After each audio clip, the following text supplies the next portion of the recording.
الله الرحمن الرحيم وابتلوا اليتامى حتى إذا بلغوا النکاح.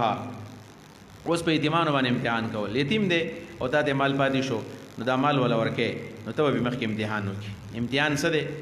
امتحان سړی هر سړی په خپل امتحان پوهېږي چې زه د پیسې دله ورکوم دی ضایع کوي، سګرټ پیالي، نسوار پیالي، چرس پیالي، قرآني پې کوي او که نه دا پیسې چې والي ځان له پیسه کاپي به پیالي، ځان له پیسه کتاب بتابلي. هوښیار ماشوم او کمقل ماشوم ډېر زر پېژندلی کېږي. که داسې معلوموي په طور مثال ماشوم له سړی د ورځې 100 روپۍ ورکوي سکول ته ځي، ته ولې ورځې 100 روپۍ ورکوي دا واله بچه دا وخوره دا ستا شو. نو مازدیګر ته بیا تپوس وکړه چې په دې پیسو څه کړي دي. که دا پیسې غونډې خوړلې وي د کمقل دی، او که دا پیسې یا سبا ته ساتلې وي او یا پې ځان له ورسره بالبین اخیستی دی، پوټی اخیستی دی، جیومیټري بکس یې چېرته اخیستی دی، ځان له کتاب اخیستی دی، پوه شه ماشوم هوښیار دی نو بیا ولې پیسې ډېرې ورکوه. دقه طریقه ده. یتیم هم داسې وازمه چې پیسې ولې کله کله ورکوه، ګوره چې دا پیسه کوي. وابتلوا الیتامى امتحانو کوي په یتیمانانو باندې حتی اذا بلغوا النکاح حتی چې ورسېږي وخت د بلوغ، وخت نکاح د چا بلوغ دی، وخت نکاح وخت د بلوغ دی.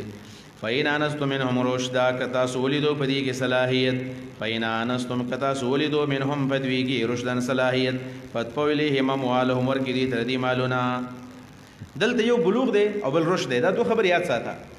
یتیم ته به سړی مال کله حواله کوي؟ بلوغ باندې خو اتفاق دی چې بالغ شو. په دې اتفاق د ټولو مذهبونو دی چې بالغ له مال ورکړه، بس د هغې نه پس خپل کار دی که دې مال باندې اوس څه کوي، که دوړه کوي او که څه پې کوي، خو ستا ذمهواري ختمه شوله.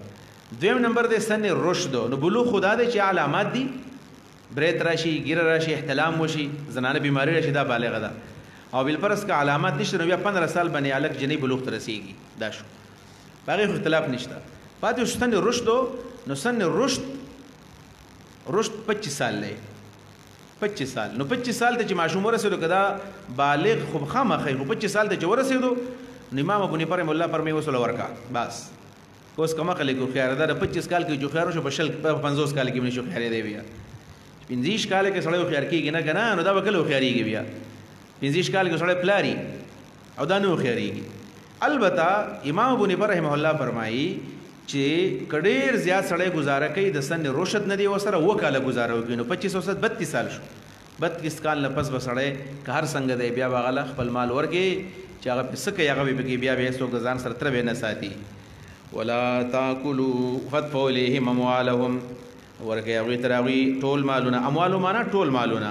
فإن آنستم که تاسو ولیدو منهم په دې کې رشدن صلاحیت او هوښیارتوب نو فادفعوا الیهم ورکئ دوی ته اموالهم د دې ټول مالونه. مخکې لږ لږ مال اوس ټول مالونه ورکئ.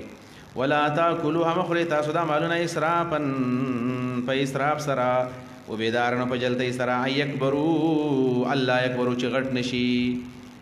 د غټېدو نه مخکې مخکې بس دغه مال دوړه کړی ځان له بې دا ګاډي ماډي اخیستي دي، اوس ځمکې بیا اخیستي دي او دا خوراکونه یار یتیم یې په کور کې دی، کله میان نه اخیستي او کله ګډانو غوښې راغستي او په خپل پیسو کې ځان له چېرته الوګان هم نه راوړي او د هغه په پیسو کې بس دا چرګانو میانو دنښتی دی، نو دا غلط کار دی. یتیم مال په یتیم باندې لګي. ومن کان اسراف چې د 1 کیلو په 2 کیلو وړي بیدار په جلدۍ جلدۍ باندې. ومن کان غنیا هغه څوک چې محتاج نه وي د یتیم مال ته فلیستعفف ځان دې وساتي د هغه نه. ومن کان فقیرا که څوک محتاج د یتیم مال خوړلو ته او یا څوک چې محتاج او کسب ته غریب دی، مالدار دی نه غیر محتاج دی، غریب دی محتاج دی کسب ته فلیاکل نو خوراک دی وکړي د مال د یتیم نه بالمعروف د معروف طریقې مطابق. یعنې سړی په خپله باندې یتیم ساتي خو څه اوس شته نه ګزران یې نه کېږي نو خیر د یتیم د مال نه دا د سرپرستۍ په وجه باندې څه شی علي د هغه سړي خوري. فإذا دفعتم ومن کان فقیرا څوک چې محتاج او کسب ته فلیاکل بالمعروف د یتیم سره د معروف طریقې مطابق خوراک کوي. فإذا دفعتم الیهم اموالهم چې کله تاسو ورکوئ دوی ته د دې مالونه فاشهدوا علیهم ګواهان پې قایم کوي. ګورئ هسې نه سبا انکار کوي چې نه دی راکړی. وکفا بالله حسیبا او کافي دی الله تعالی حسیبا حساب کوونکی. للرجال نصیب مما ترک الوالدان والاقربون. دا آیتو د اوس ابن ثابت په باره کې وایي نازل دی. څوک در حسان رور دی حسان ابن ثابت، خدا خبره کمزوري ده. حسان ابن ثابت رور ځکه نه دی اوس ابن ثابت چې اوس ابن ثابت وفات شو، دوی لوریانې پاخ پرېښودې، یوې زوی پرېښودو او یوې ښځه پرېښودله. نو هغه وخت کې داسې وه په جاهلیت کې چې لوریانو له به چا میراث نه ورکو او نابالغ هلک له هم چا میراث نه ورکو. نو هلک نابالغ دی او جنکۍ دي، نو ترونه راولګېدلو په دې مال باندې قبضه وکړله. نو که دا حسان ابن ثابت نو هغه خو د هغه مال قبضه نه شوه کولی. لهذا معلومه دا شوه دا د حسان رور نه دی، بل اوس ابن ثابت دی. یو اوس ابن سوامت دی، هغه بېل دی، هغه چې په صورت مجادله کې به راشي، د خوله بنت ثعلبه خاوند. او دا اوس ابن ثابت دی. نو د ده لیورونه د دې ښځې راولګېدل او د دغې دوه ورېرو او د دې یو وراره مال یې ونیو. او راغله دا ښځه نبي علیه صلات وسلام ته ویل یا رسول الله چې زما خاوند خو مړ دی، زما خاوند مړ دی او هغه شهید شوی دی، احد په غزا کې شهید شوی دی، دوی لوریانې پرېښي دي، یو زوی پرېښی دی، نابالغ دی او مال یې ترونو واغوستو. نو زه به دا بچي څنګه ساتم او زه به څه کوم؟ نو آیت راغی چې ګورې د جینکو هم حصه شته او د هلکانو هم حصه شته، د تره پکې نشته. چې کله ښځه هم شته بچي هم شته، نو په دې کې بیا د ورور د کوم ځای نه حصه رسېږي. للرجال نصیب، د سړو دپاره حصه ده. د سړو نه مراد هلکان دي، للرجال د هلکانو دپاره نصیب حصه د زامنو دپاره. سړي ورته ویل مجاز مرسل دی، په اعتبار د ما یقولو، اعتبار د ما اعلی دا مجاز مرسل علاقه ده، اعتبار د ما یقولو دا مجاز مرسل دی. طالب ته ملا ویل مما ترک الوالدان، دا هغه مالنا چې پرېښي دي الوالدان مور او پلار او الاقربون خپلوانو. د مور او پلار په مال کې میسه ده او خپلوانو په مال کې میسه ده، د عصبیت په لحاظ باندې. ځکه درې قسمه میراث خواري دي، اصحاب الفروز، ذوات الفروز ورته وایي، او عصبه او ذوي الارحام. ذوي الفروز، ذوي الارحام، عصبه. نو چاته د عصبیت په بنا به میلاویږي او چاته به د ذوي الارحام په بنیاد میلاویږي او چاته به د ذوات الفروز په بنیاد باندې میلاویږي. وللنساء، او د ښځو دپاره جنکو دپاره نصیب حصه ده مما دغه مال نه ترک الوالدان چې مور او پلار پرېښي وي، والاقربون خپلوانو پرېښي وي. میراث درې تعلقات غواړي، یو تعلق د ولادت غواړي، یو تعلق د نکاح غواړي، یو تعلق د اخوت غواړي. درې تعلقات دي. نو اقربون کې به دغه تعلقات راځي د نکاح او د اخوت، او والدان کې به تعلق د ولادت راځي. درې تعلقات دي. مما قل منه او کثر، سوال لذي چې دا جنکۍ هم پکې سوالي، نو دا سړی به څه کوي؟ مما قل منه، دغه مال نه که کمی د میراث نه او کثر او که زیاتي، کلک دی او که ډېر دی نو ورکوي به. نصیبا مفروضا، دا حصه ده مقرر. واذا حضر القسمة اولو القربى والیتاما. اوس ګوره چې تقسیم میراث، تقسیم د میراث کله کېږي؟ تقسیم د میراث ته یو خو میراث خوارۍ، خو دویم د میراث د تقسیم نه چې کله خلک خبر شي نو ظاهره خبر ده غریبانان راځي. تاسو خیال نه چېرته افطاري غریبانان به راشي، خیرات به غریبانان به راشي. نو دا مه وایئ چې دا غریبانان دي او بس په بي باندې خبر شوي دي او راغلي دي. نه، هغوی له خیال وکړه، ځکه چې دا عاجز دي، د دې ضرورت دی، دا ډېر حاجتمند دي، ښه په عزت باندې کېنوه. افطاري دی دا غریب راغی، ښه په عزت باندې کېنوه. واده دی، دعوت دی نه دی ورکړی، ښه په عزت باندې کېنوه. بل داسې د خوراک انتظام دی، ښه په عزت باندې کېنوه. دا د قرآن اصول دي. موږ د مفید طالبین په متواتر حدیث باندې عمل کوو چې سل بللې زیږي یو نه بللې نه زیږي. داسې نه ده، نه بللې وي د اوښ په شانې دنګ ښکاره کېږي. که د اوښ په شانې دنګ هم ښکاره کېږي نو وینه او کېنوه د ځان سره. واذا حضر القسمة، کله چې حاضر شي تقسیم د میراث ته، اولو القربا خپلوان، والیتاما یتیمانان. دا یتاما و عطف تفسیر د اولو القربا دی. د خپلوان څوک دي؟ یتیمان. نور مالدار خو ستانه نه علي، مالدار خو تاله راغلی دی، غریب تره زوی دی یتیم دی، وراره دی یتیم دی، دلم پکې ورکا. والمساکین، غریبانان، فرزقوهم منه، یا نوسی دی او د نیکه په میراث کې د نوسی حصه نشته ورکوله. فرزقوهم، ورکوي تاسو دوی له منه له دې میراث نه. وقولوا لهم قولا معروفا. دا منه کې هو ضمیر د قسمت ته راجع دی، نو قسمت خو مؤنث دی، هو ضمیر مذکر دی په اعتبار د مال باندې. ها بیا ټیک دی. وقولوا لهم قولا معروفا، او وایي ورته مناسبه خبره. مناسبه خبره ته وکړي چې موږ به ډېر درکړی وي، خو دا ګناه ده، د دې څه کمیږي. وليخشى الذين لو تركوا من خلفهم ذرية ضعافا خافوا عليهم. وليخشى الذين، ودیریږي هغه کسان، لو ترکو من خلفهم، کدی لو ترکو کدی پریدي من خلفهم د ځان نه وروستو ذریة بچي ضعافا ماشومان، خافوا علیهم دی باغې بنیریږي، دې څه معنا ده وليخشى الذين ودریږي د ظلم ناغه کسان لو ترکو کدی چرته پرې خودل من خلف نزان نشاط ذلتن ضعافا ماشومان کمزوري خاف عليهم دي پیریږي دې مطلب دا ده چې کله یو سړی میراث تقسیمي نو دا د چا سره زیاتې نه کوي لکه څنګه چې د سعد ابن ربيع انصاري خزر راغلی دا او د غشان د اوس ابن ثابت خزر راغلی دا د دوانو دا مسلې راغلی دا اوس د خزي او د سعد ابن ربيع د خزي او د دوانو په دربار رسالت کې دا ریپورت کړی وو چې زمنګ د لوریانو سره زمنګ د زامنو سره زمنګ لیورونو زیاتې وکړو دغه لیورونو ته وایي چې تاسو د الله نه ریږي چې دا تقسیم د سوران کوي ځان له علي غوښنه ور کوي ولې په سبب په تاسو دا ورځ نشي راتلې سبا ولې بل جنگ نه روان کړه تاسو شهیدان چې تاسو بچي وسکئ څنګه چې موږ وایو احترام د بل کو چې محترم شي د بل چا خیال ساته سبب استاد بچو خیال سو سادي فلیتقوا الله ان الله نه دی ویریږي وليقول قولا سديدا ودي کی سیده خبره سدید څه ته وایي سیده خبره د حق مطابق برابر خبره حق خبره ان الذين يقننا كسانيا كلون دا واستخفيف دي كسانيا كلون اموال اليتامى جخريدي تمانا نمالنا ظلما فظلم ماني انما ياكلون يقنا دي خري في بطونهم بخلو خيرو کی نار نور یتیم مال خړل ور خړل دي یتیم مال لزان ساتل واړي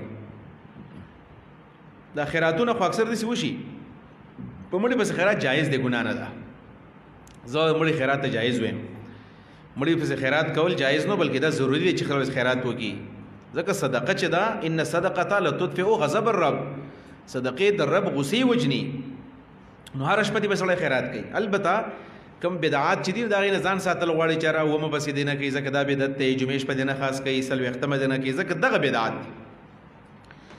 نور خو په مړي پسې زیات خیراتونه پکار دي په دې مسله کې زه د بریلیانو ملګری ما ګورې د مړي د خیراتونو ډېر قایل یم هغه دا او دا د قران نه ویم ګورې ځکه بعض علما د مړي د خیراتونو دومره کلک ردو کی چې خلک به صدقې پری دي داسې نه د پکار فرق وته وکړه د صحیح خیراتو او د غلط خیرات فرق وته وکړه هغه دا دی چې رسول قران کریم کې وایي کنه چې کله یو سړی جهنم ته لاړ شي الله تبوي چې رب ارجعون الله ما واپس بوزا ولی لاسودق د دې لپاره چې زه خیراتونه وکم واکو من الصالحین او نیک اعمال شروع کما ګوره د مړی چې د الله رب العالمین نه واپس تل غواړي نو د څه د لپاره چې زلال شم نیک اعمال وکم په نیک اعمالو کې اول څه یادای خیرات ولی د دې وجه دا ده چې د به کتلی چې کوم خلکو خیرات په کوم خلکو به صدقې شوي دي هغه ته د تخکار لږ به طور مثال دا علیین دی په دې کې د نیکانو خلکو روحونه دي په چا پسې چې کوم صدقې شوي دي هغه خیراتونه هغه ثوابونه دلی دي چې دومره ثواب دی پکې دا ځکه چې دلار شم اول به خیراتونه کومه صدقې نو خیرات میخه ته نه وي او دارنګ غټو او نورو رجو ته یوازې نه وي صدقه هر څه چې دا د یورپیم کې دی شي ما خام د چا کا روټي ولېګا ساګ دی پخکړی دی هغه ولېګا ترکار دی پخکړی دی هغه ولېګا هر قسم خیرات چي دی چله پیزار والا چله جامع والا او صدقې کول دا ضروری خبره ده نو کله چې یتیم دی او داغه پپلار پسې خلک خیرات کوي نو دا د یتیم د مال له وسوک نه کوي دا دی بس بیا د خپل مال له وکی د یتیمانانو د مال لکه چا خیرات وکړو دغه خیرات له وسوک نزي او کلاړو نو د یتیم مال یو خړو او خیرته ته ور واچو وسيسلون سعيرا انما ياكلون في بطونهم نارا يقينا دي خري په خړو خېټو کې ور وسيسلون سعيرا زر دي بدن او زی ګرم ورتا زمون بابا مرحوم الله دې غریق رحمت کی ابا د مړو خیراتونو بالکل نتلو مونږ والدي محترم او هغه به ویل چې دا آیت به وایو چې دی په خپل خېټو کې اور وراچي چې د یتیم مال دی په خیرات کې نردي شي خپل پیسې دراوالي او دا دی په چا بسې ولګي نو بیا به خیرات له پیزو د یتیم مال دا خړل نه حرام دی وایلکه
یوسویکم الله فی اولادکم للذکر مثل حظ الانثیین. دا دو آیتونه 11 12 نمبر آیات المیراث او مواريث دا دې سره متعلق دي. دا چونکې د قرآن کریم کلاس دی د سراجی کلاس نه دی چې مونږه به هر صورت ځان له جوړو چې پلانې مړ شي نو پلانې ته به څومره میلاویږي به بس صرف چې کمی حصے قرآن ذکر کړي دي هغه حصے به دلته ذکر کړو. باقي د میراث علم دا مستقل علم دی او دا کول غواړي ضروری دی، لہذا سراجی او یا جدید میراث دا ویل ضروری دی.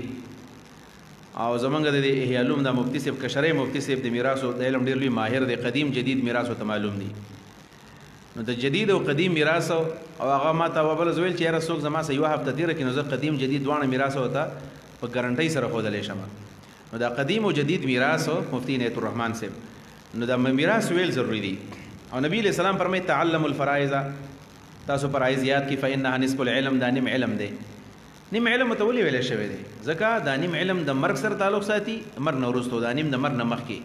دا کم علم چې موږ کوو دا د ژوند دپاره کوو، د میراث د مرګ نه وروسته دی، په دې وجه د نیم علم ویلی شوی دی تعلموا الفرائض. او د فرایضو ماهر چې دی هغه حضرت عمر فاروق صاحب چې کله را یو میټینګ راغوښتی و او هغه مکې والا ته ویل چې من استعملت بمکه، د مکې عامل دې څوک جوړ کړی دی؟ هغه ورته څه ویلو؟ ابن ابزا. ویل دا څوک دی؟ المولا من موالین، دا یو غلام دی. ویل غلام؟ ویل انه عالم بالفرائض، میراثو ماهر دی. د میراثو ماهر دی، په دې وجه مې د مکې عامل. د میراثو مهارت ډېر ضروری دی. دلته صرف زه یو څو قواعد وایم، دا ځان څخه لیکئ او که یادوئ دا هم په کار باندې راشي او نور ټول میراث تفصیل نشم بیانولی.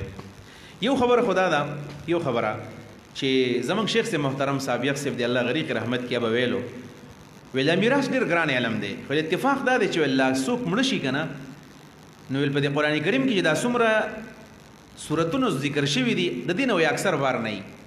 حقیقت دا دی بعضې پکې داسې نایاب غونې صورتونه راځي، خو اکثر هغه صورتونه دي کوم چې قرآن کریم کې دي.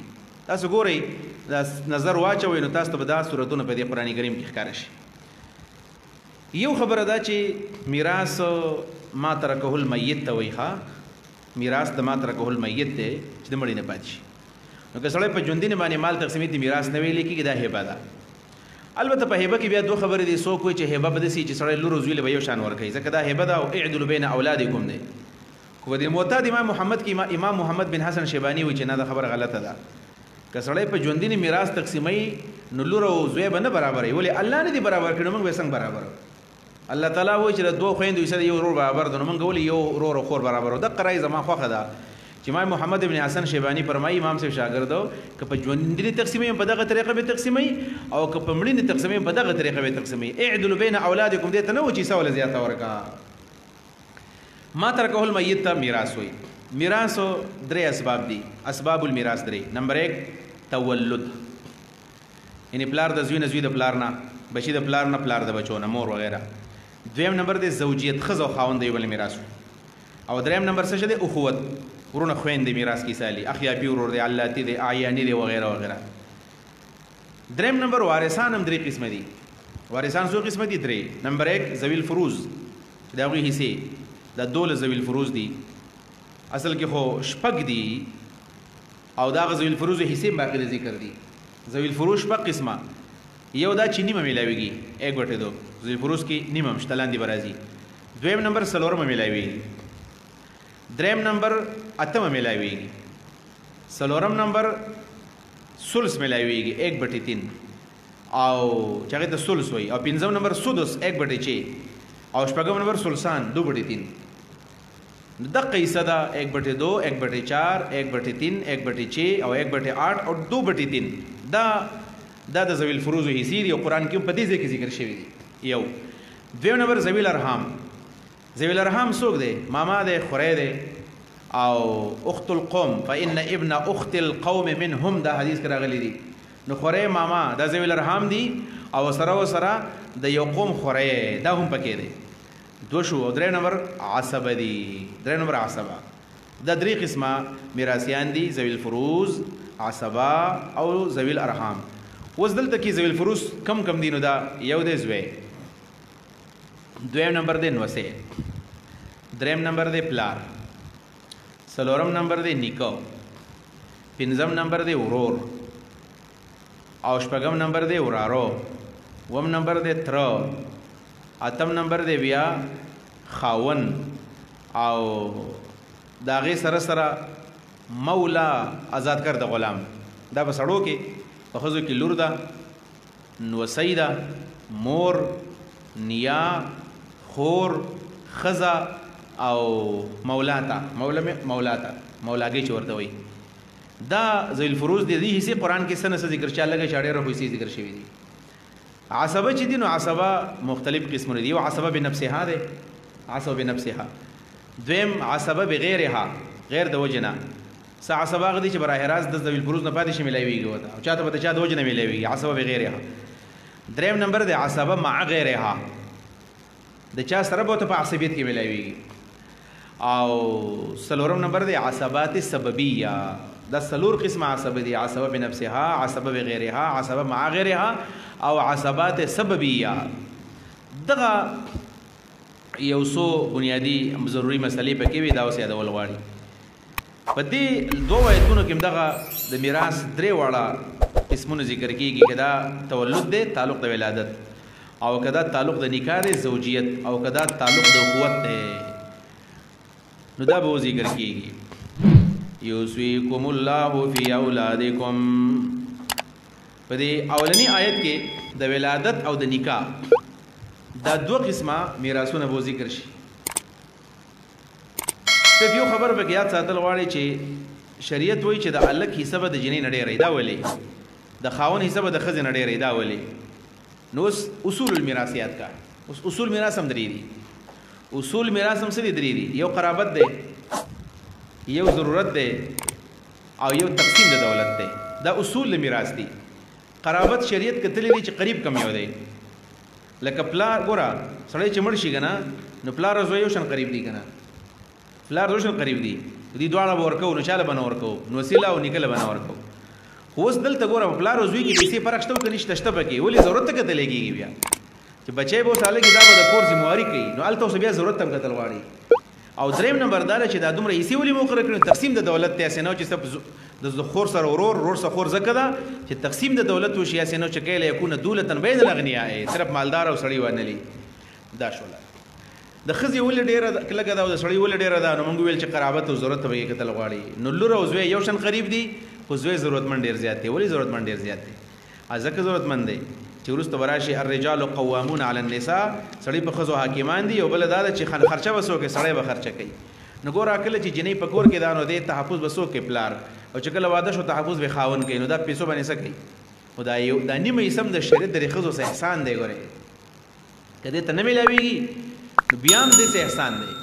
ځکه چې سړی که پلار دی بچو له به ګټي، چې خاوند دی نو خپلې ښځې له به ګټي. بیا هر وخت کې به سړی د بچو دپاره ګټي. او ښځه په کور کې ناسته ده، باچا دی، او دا خوراک مراک راځي، او هر څه فریج مالک هم دا ده، او د تندور مالک هم دا ده، او د کچن مالک هم دا ده، هر څه مالک دا ښځه ده. دا نور څه غواړي؟ بیا چې څه غواړي خاوند راوړي. په دې وجه باندې د سړي څه ډېر او د ښځې لږه ده. یوصیکم الله، تاکیدي حکم کوي تاسو ته الله تعالی فی اولادکم، په باره د بچو ستاسو کې، په باره د میراث د بچو ستاسو کې.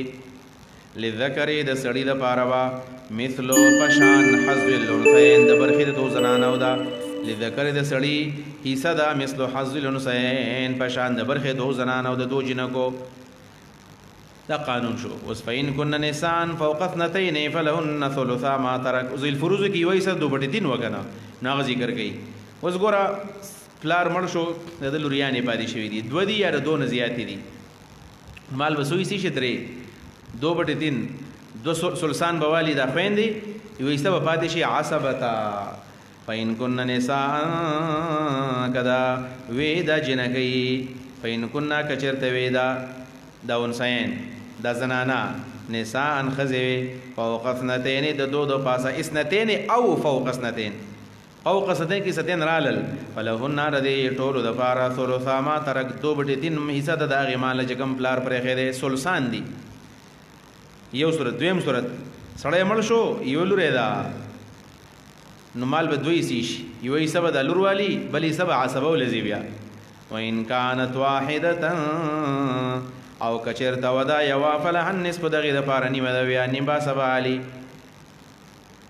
دا اله چې پلار مړ دی اوس زوی مړ شو بچی مړ شو نو بچی چې مړ شو نو دا به اوس مور او پلار له څه ورکوي دې کې دوه صورته دي دې بچي شته که نشته که د بچي وو نو بیا به مور او پلار شپږم علي مال به شپږ حصې شي یو سدس به پلار والی بل سدس به مور والی او څلور بټې چې به څه والی 4 بټې چې دا به بچي والی او بالفرض که بچی نه وو نو بیا به مال به 3 حصې شي مور به 3 والی او 2 بټې 3 2 حصې به څوک والی پلار به والی پوهېږې لکه نو ولی ابویه د مور او پلار د مړي دپاره په ابویه کې دا هو ضمیر چا ته راځي دی میت ته میت مخکې ذکر دی نه دی ذکر شوی د پخوا د کلام نه معلومیږي بحث دغه روان دی میت شو کنه لکل واحد منهما د هر واحد د دواړو دپاره د مړي د مور او پلار دپاره لکل واحد منهما د دواړو سدوسین دي سدوس معنا سدوسین یو سدوس د پلار یو د مور څلور پاتې شو نو 4 بټې چې به بچي والی مما ترک کله ان کان له ولد کړه د بچیو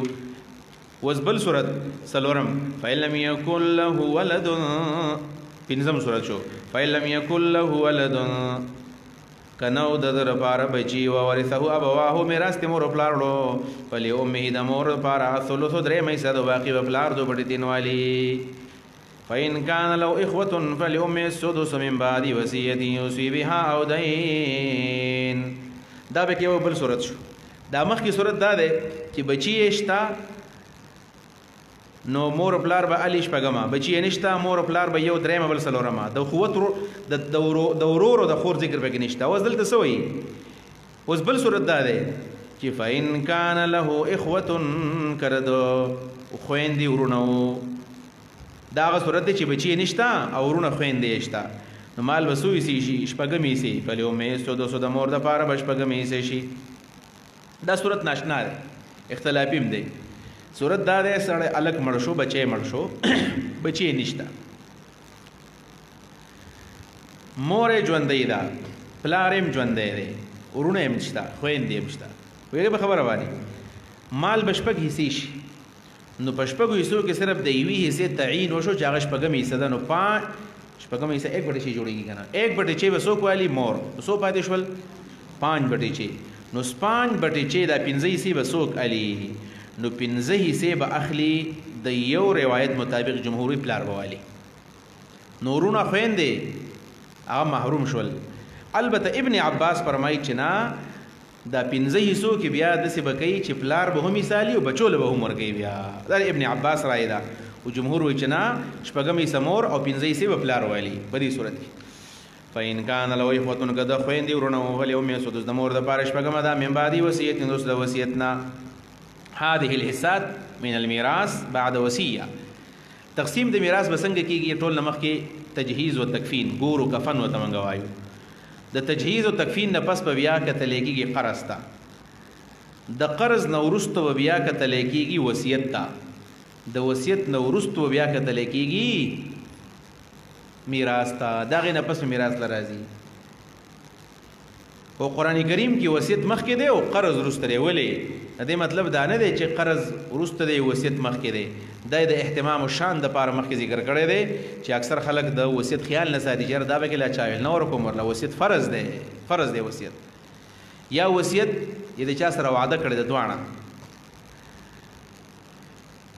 من بعد وصیت رسل وصیت نا یوصي بها چې وصیت کې دا مړی بها په دې باندې او دین یا رسل قضا د دین او بعد قضاء دین رسل قرض ورکولنا آباؤکم و ابناؤکم وس قرابت او ضرورت دوانو ته الله کې دلیل نو تاسو پته نه الله ته پته وا آباؤکم و ابناؤکم پلاران تاسو زامن تاسو دوان تاسو خپلوان دي خو ضرورت ته کدل غواړي لا تدرون تاسو پته نشتا ايهم کم یو په دې پلارانو کې په بچو کې اقربو نږدې دلکم تاسو ته نفعن په فائدہ و رسولو کې په پلار او پزوی کې کم یو نفع ډېر رسي نو زوی ډېر نفع رسي په نسبت د پلار بډا شوی دی نو زوی ته ډېر رزق ملاو ده فریضه من الله دا فرض د الله دا د الله فرض کړی دي ان الله یقینا الله تعالی کان دی علیمن په حکیم حکمت والا ولکم نصف ما ترک ازواجکم دا تعلق د ولادت ختم شو اوس تعلق د نکاح بر شپږ مسلې 15 مسلې به شپږ نه دا یو قانون دی 15 مسلې بر بیان شولې ښه 15 کم وي پین کن نساء یو و ان كانت واحده دوا ولابويه دري فلم يكن ولد سلور او فإن كان له إخوة 15 او دا شپږم پکې بعض حساب کړی د خو للذکر مثل حظ الانثیین، دا قانون دی، دا ایسه نه ده. اوس راځو دی له چې د ښځو د خاوند میراث وسن تقسیمیږي. اوس دا ده چې خاوند مړ شو، ښځې ته به څومره میلاویږي؟ نو دوه صورته دي په دې کې، بچي شته او که نشته. که بچي نه و څلورمه میلاویږي به، او که بچي وو نو څو میلاویږي؟ اتمه میلاویږي به. او که اوس ښځه مړه شوله خاوند به سالي، که بچي دوه صورته دي، که بچي شته او که نشته، که بچي وو څلورمه، بچي نه و نیمه. دا بالکل ګوره د ښځې او سړي منځ کې فرق دی که نه. مثل حظ الانثیین په قانون باندې منمیږي به. نو څلور مسلې دي، 5 او 4 9. ولکم ستاسو لپاره نصف ما ترک ازواجکم، نیم مال هغه دی چې پرېښی دی ستاسو ښځو، ان لم یکن لهن ولد، که د هغې بچي نه و نیم مال به تیالی، باقي نیم به زی عصبه وله. فإن کان له ولد، که چېرته و د دوی دپاره ولدون بچي ستاسو او د دوی یو شی دی، فلکم الربع. دلته لهن ولد یادي، لکم ولد نه یادي. دا ولې په دې کې څه نکته ده؟ وجه دا ده چې پلار مړ شي د هغې به بیا خصمانه څوک کوي؟ ښځې به یې کوي، ښځه. دویمه ده که خاوند طلاق هم ښځې له ورکړي نو خصمانه د ښځو د بچي به څوک د ښځې نه اخلي، نو دا یې معنا ده. ولکم نصف ما ترک ازواجکم ان لم یکن لهن ولد فإن كان لهن ولد، که د دې ښځې بچي و فلکم الربع، نو ستاسو بیا څلورمه حصه ده مما د هغې مال نه ترکنه چې د ښځو کم پرېښی دی. خو من بعد وصیت یوصین بها، وروسته د وصیت ادا کولو نه، یوصین چې کوي وصیت بها د دې مالونو، او دین یا وروسته د قرض د ورکولو نه، در سړي حصه شوه. اوس د ښځې حصه د خاوند په میراث کې، ولهن الربع، او د دې ښځو دپاره څلورمه حصه ده مما دغه مال نه ترکتم چې تاسو کم پرېښی دی. ان لم یکن لکم ولدن، که ستاسو بچي نه و ته مړی، وان کان لکم ولدن، که ستاسو بچي و فلهن الثمن، نو بیا د دې ښځې دپاره اتمه حصه ده، د ښځو بیا اتمه حصه ده، څلورمه اتمې ته ورسېده. مما ترکتم دغه مال نه چې تاسو پرېښی دی، من بعد وصیت، وروسته د وصیت پوره کولو نه، توصون بها چې تاسو وصیت کوئ د هغې او د دغې وصیت او دین یا وروسته د قرض د ورکولو نه. دا تعلق شو د څه شي؟ د زوجیت. 4 او 5 9 مسلې شولې. اوس په دې ځای کې نورې مسلې ذکر کېږي. د کلاله میراث دی، کلاله میراث، او په دې کې تقریبا 2 حصې دلته ذکر کېږي، 9 او 2 11. نو دا 11 صورت جوړېږي په دې کې. د کلاله میراث، کلاله چاته وایي؟ د حضرت مظهري لیکلي دي قاضي صاحب، وایي د ابوبکر صدیق نه چا تپوس وکړ چې دا کلاله څه ته وایي؟ وایي زما خیال دی او کدا صحیح د الله تر طرف نه وي او کدا غلط او زما غلطي وي، په زما خیال دار چې مل لا فروع له ولا اصول له، چې نه بچشته نه مور پلار شته، نه اصول شته نه فروع شته، خويندې ورونه شته خود د اصول فروع نشته. په دې آیت کې کلاله ذکر کیږي. کلاله 2 قسمه میراث دی، یو دلته ذکر شوی دی او بل کلاله به د صورت په اخر کې بیا راشي. آیت نمبر 176 کې به ان شاء الله راځي. نو د کلاله ورونه خويندې، نو دلته کې ګوره ورونه او خويندې 3 قسمه، یو اخیافي، یو علادي، یو حقيقي. حقيقي لکه زمون خويندې ورونه، علادي چې د پلار 2 خزې دي، نو د پلار بچي په خپل منځ کې دی، یوې خزې د بلې خزې بچي علاتي ورونه دي. او خیافي د یوې خزې 2 خاوندان، د یوې خزې نه بچي، یو خاوند نه بچي وشول، بیا د بل خاوند نه وشول، دغه بچي په خپل منځ کې اخیافي ورونه خويندې دي. نو په دې ځکه د اخیافي او د اخت اخیافي میراث ذکر کیږي، او په اخر کې به د اخ علاتی او د اخت علاتی میراث په ذکر کیږي. نو ان کان رجل کچرته و سړی یورثو میراث داغه نه تقسیمېدو، یو سړی مړ دی میراث تقسیمېږي. کلالتن د یورثو صفت رجلن دی، او کلالتن د خبر د کانه دی.